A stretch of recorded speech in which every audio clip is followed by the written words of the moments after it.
জগন্নাথ দেবের কৃপায় যখন একবার চলন্ত ট্রেন থামিয়ে পুরী ট্রেনে উঠেই পড়েছি, তখন ঘামতে ঘামতে কষ্ট করে হলেও get ready with me video তো একটা বানাতেই হবে। আফটার অল আমার প্রাণ সখাকে দেখতে যাচ্ছি বলে কথা।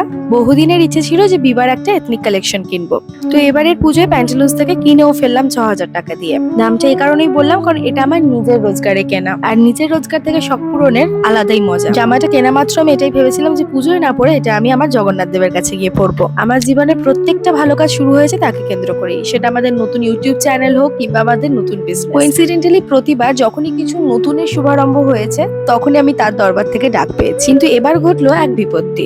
এবারে আমাদের শালিমার থেকে পুরীর ট্রেন ছিল।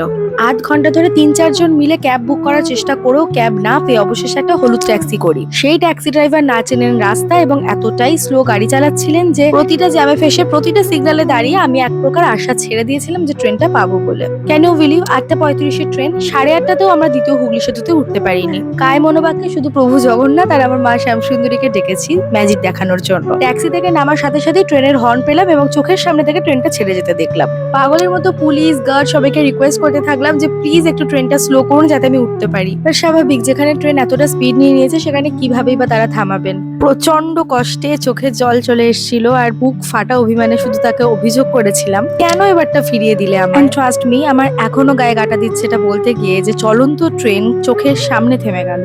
অ্যান্ড আমি কিছুক্ষণের জন্য কমপ্লিটলি ব্ল্যাকআউট হয়ে গিয়েছিলাম। আমি বুঝতে পারছিলাম না যে এটা কি হলো। ট্রেন থেমে গেছে, তাড়াতাড়ি উঠে যান। পেছন থেকে এই আওয়াজে আমার সম্বিত ফেললো। পরে জানতে পারলাম দুবার নাকি চেন পুলিং হয়েছে। যে জগতের নাথ সে চাইলে সবটা সম্ভব। সাথে তো রয়েছে আমার শ্যামসুন্দরীর ম্যাজিক। সবাই আমার সাথে বলো জয় জগন্নাথ।